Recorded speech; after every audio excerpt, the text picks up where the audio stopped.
Hello and welcome to Lenric's realm. I am Matt, and in this video I show you how I made my first map for my D&D campaign and the mistake that led to my second map.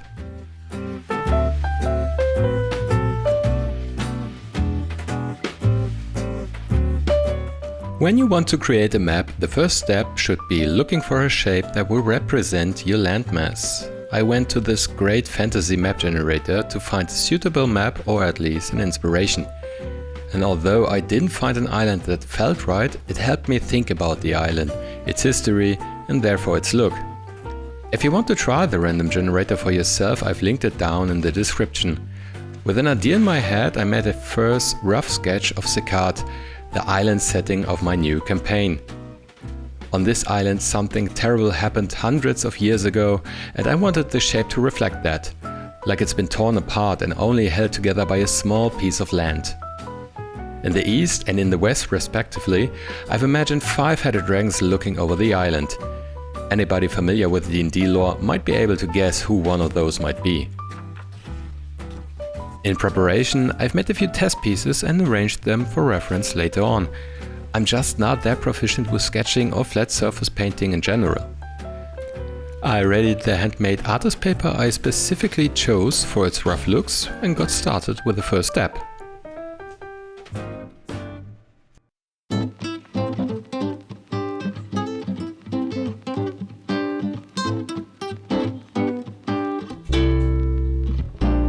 I sketched a rough shape of the landmass and reinforced the coastlines afterwards. In this step, I deliberately held the pencil a bit cramped and awkward to get these jittery lines to have them fit the natural look of the real thing. Nature doesn't do straight lines. I also made a rudimentary scale. This was just for convenience, so I didn't have to get out the ruler every time I'm unsure about distances. After I was done with the landmass, I sketched the first little details. I imagined a map that felt kinda like those maps in the 15th and 16th century. There are great pieces of this time period that are artworks in their own right, so check them out if you're looking for inspiration. I also linked my two biggest inspirations in the description below. At this point, I felt good about the piece, and my confidence was high enough to tackle the main attraction, the dragons.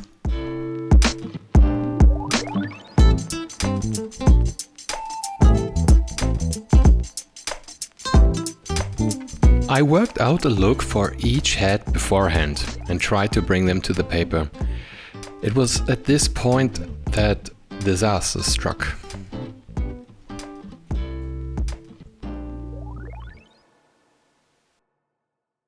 I grew so bold that I started to make more and more mistakes and tried to erase them with a standard eraser. This can, however, destroy the surface of paper that is this delicate, like in this case. I decided to start over, but this time with a little cheat.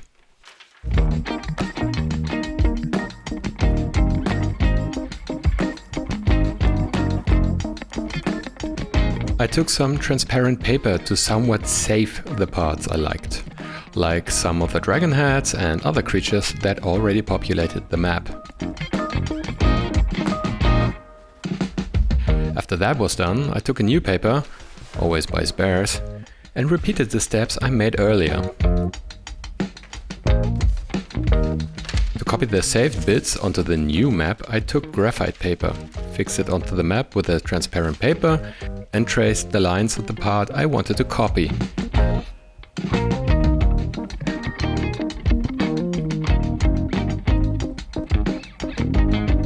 The result isn't very strong, so I reinforced that with a water-soluble pencil.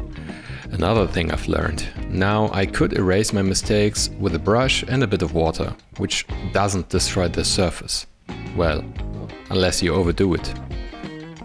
Now, every map needs a title. I chose to use rubber stamps with letters to achieve a printed effect. Luckily, I found a set with a fitting typeface. The bad thing, however, was that the letters weren't perfectly aligned, so I used a piece of paper to align the letters on a straight line. All my rulers were simply too thick.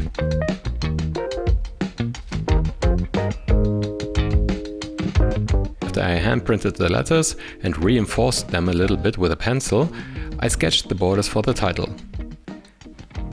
Every map title needs a fancy border. After this, I touched up on some of the details and erased some unwanted graphite spots. And then I could finally go to a more relaxing step.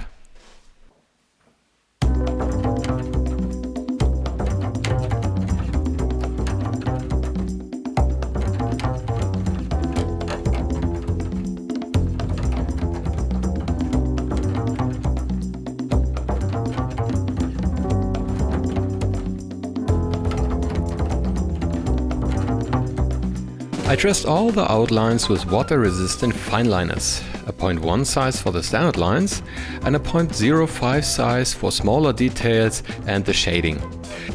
As I said, this was a relative relaxing exercise in tracing lines until the last big step.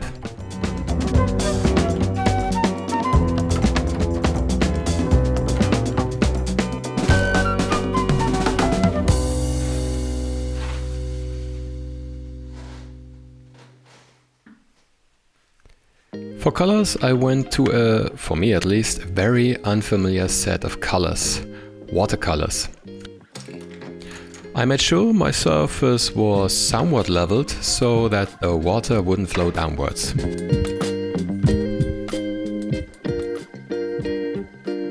And I just went for it. First I tackled the blue water, I put a bit on the surface and spread it with pure water.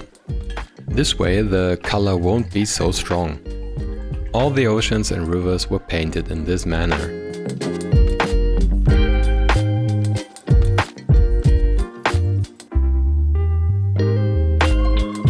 After that I went for earthy green and yellow tones.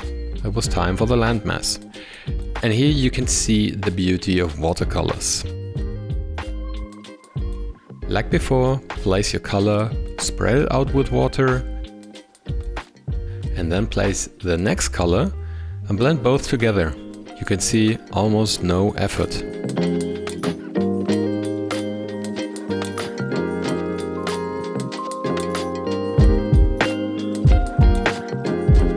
I painted the whole map in this way, and after I was a bit more accustomed to the workflow, it was a very fun process.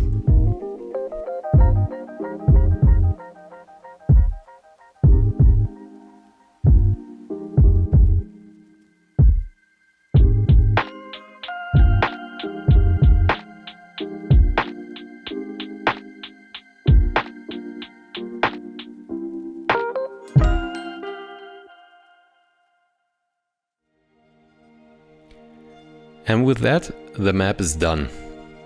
This project was a lot of fun and pushed me like miles out of my comfort zone. But in the end, isn't that the beauty of a crafting DM's journey? Let me know in the comments. And if you liked the video, consider a like or hit the subscribe button. I really want to show you more of my projects, and until then, farewell, fellow adventurers.